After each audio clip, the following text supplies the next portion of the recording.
Atenção! Vai começar agora uma teleaula de manutenção do curso profissionalizante. Este módulo tem um total de 35 aulas. Hoje você vai assistir a teleaula número 34. Bons estudos!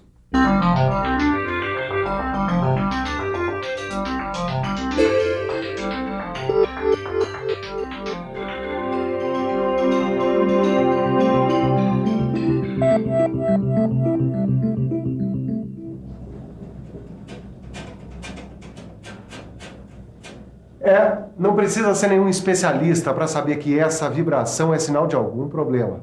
Agora é analisar a vibração e descobrir qual é a falha, porque este é o tema da nossa teleaula de hoje, a análise das vibrações.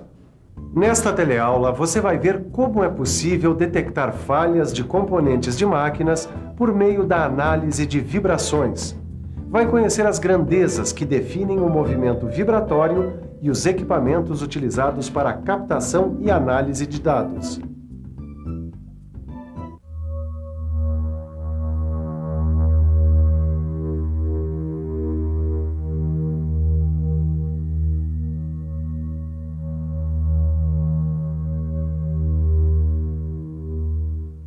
Ô Pacheco, eu não tô entendendo essa história direito, hein? É simples, cara. Esse aparelho está medindo as vibrações da máquina. É simples pra você que entende do assunto, né? Agora eu não sei nem direito o que é vibração, quanto mais o que tem pra medir aí. Claro que sabe. Pensa numa coisa que vibra. Tipo uma corda de violão. O som que você ouve vem da vibração da corda do violão. A ação de uma força provoca um movimento vibratório. Agora repare numa coisa. A corda em repouso sobre a marcação no violão. Quando ela vibra, ela se desloca de um lado para outro do eixo de repouso. O ponto máximo que ela chega com relação ao ponto de repouso é chamado de amplitude de deslocamento. A quantidade de vezes que a corda realiza esse ciclo num determinado tempo é chamada de frequência de vibração. Ela também vibra numa certa velocidade, que, se for variável, pressupõe uma aceleração. Velocidade, aceleração, deslocamento, amplitude e frequência. Essas são as grandezas que definem o movimento vibratório. O que causa a vibração em uma máquina? Normalmente são as falhas de componentes mecânicos ou defeito de funcionamento. Se houver algum defeito em qualquer componente mecânico, vai se refletir em uma vibração diferente em determinado ponto da estrutura. Certo, mas como a análise das vibrações de uma máquina pode contribuir para a manutenção preditiva?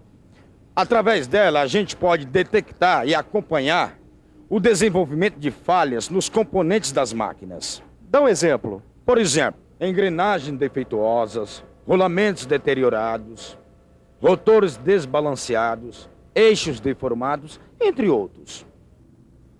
Os dados da vibração de uma máquina são como uma radiografia de seus componentes. E assim como essa radiografia precisou de um equipamento especial para ser feita, o registro das vibrações de uma máquina requer um aparelho específico. Para registrar as vibrações, sensores ou captadores são colocados em pontos estratégicos da máquina. Eles transformam a energia mecânica de vibração em sinais elétricos. Mas e aí?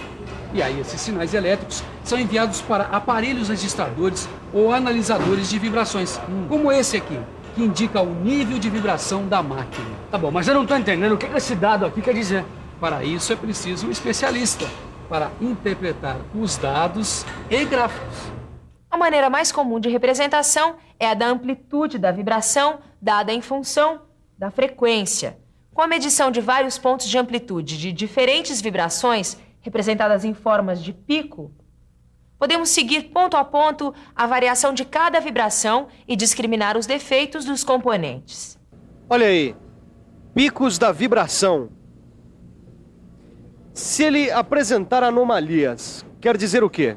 Depende, né? Se os picos aparecem como múltiplos de velocidade desenvolvida pelo rotor da máquina, podem significar engrenagens avariadas, correia em mau estado. O mais comum é que a causa das vibrações seja o desbalanceamento ou desalinhamento.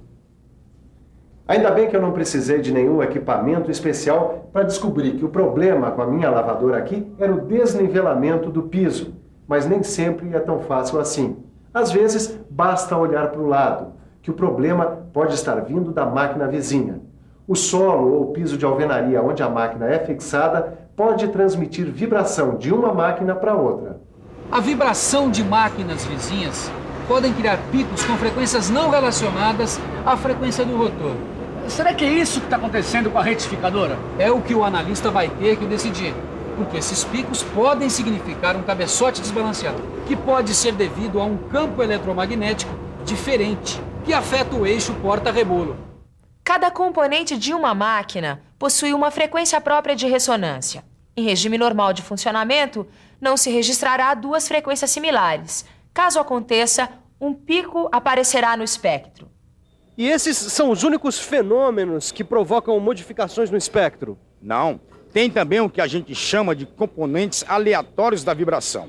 A cavitação, por exemplo, como ar dentro da bomba de óleo, o que acelera o motor e induz a vibrações aleatórias. Que serão acusadas pelo aparelho.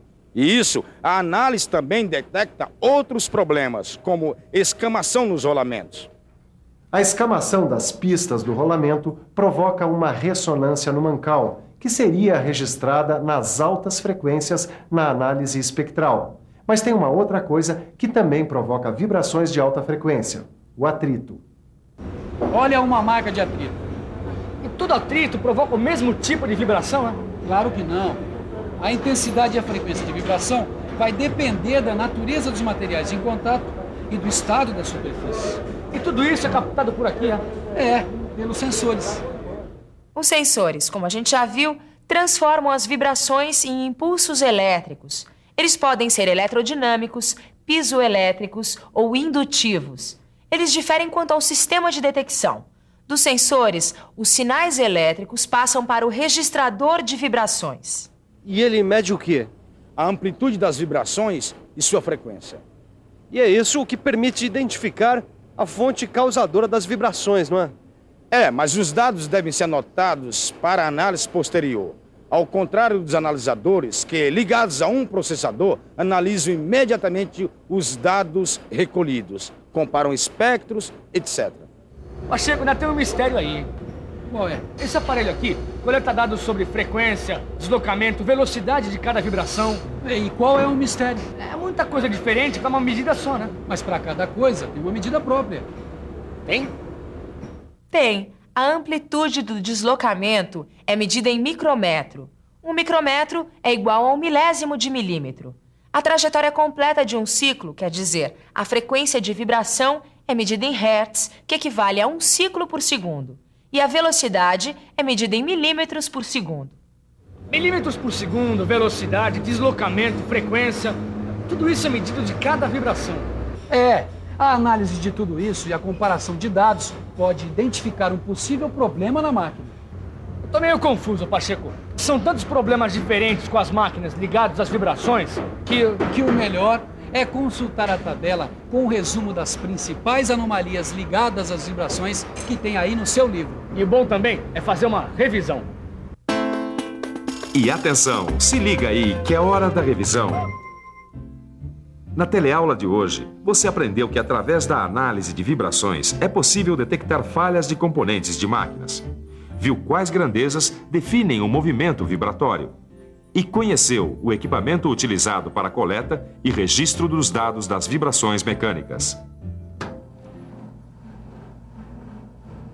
Não deixe de consultar o seu livro e fazer os exercícios. Até a próxima!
Telecurso 2000, um programa de educação do Sistema Fiesp e da Fundação Roberto Marinho.